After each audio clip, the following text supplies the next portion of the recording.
One thing I want to get better at this year is lighting, so I decided to buy a kit of Nanite Pavotubes. As you can see here, they're 2-foot LED tubes that can be changed to any color. They do have other effects built into the lights, and you can also control them from your phone, but the main thing I wanted to test out is just lighting a few different scenes and how versatile they can actually be.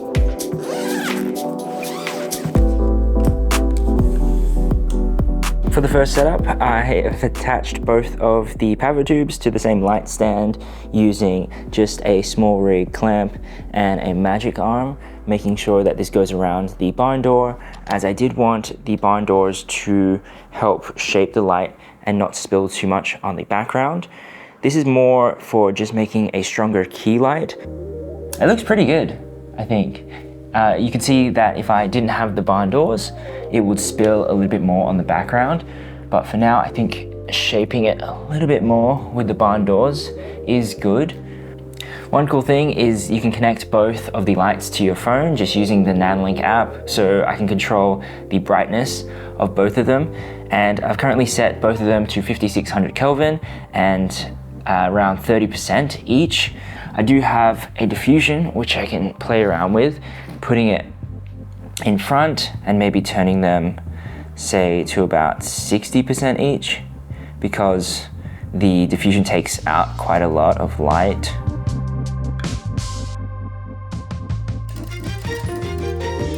Scene number 2, this wouldn't be a typical YouTube video without showcasing some coffee, so I decided to make some cold brew.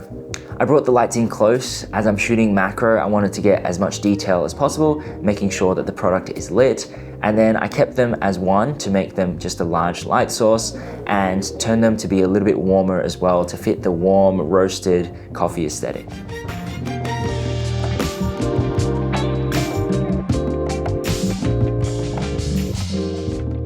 Finally, I played around with my 5-in-1 reflector, which if you take off the outside, it's just diffusion. So I tried to put that in front of the lights just to make it a little bit softer.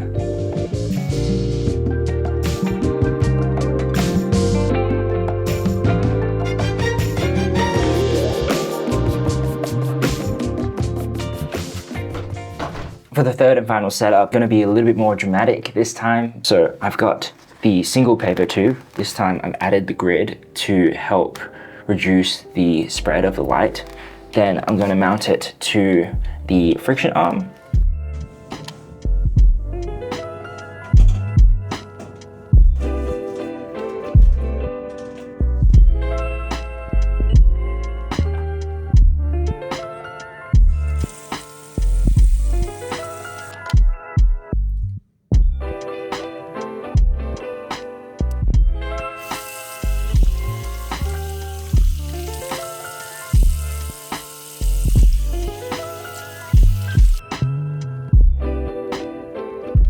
A few things to keep in mind if you're looking to get these lights is number 1, it's pretty soft light. As you can see, I'm keying myself with it. I could make it even softer by putting up some diffusion, but naturally it's pretty soft. So if you want to do any hard lighting, then you're probably better off to get a COB.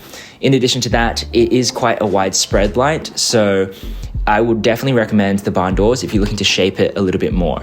In addition, they fit perfectly within my Pelican 1615. If that's a setup that you're going for, I can fit 2 of the Pavotubes within the case in my 1615 at the back on top of one light stand. If you have any questions about these lights or lighting in general, make sure to pop them in the comments below and I'll do my best to get to them. Other than that, I'll see you in the next one.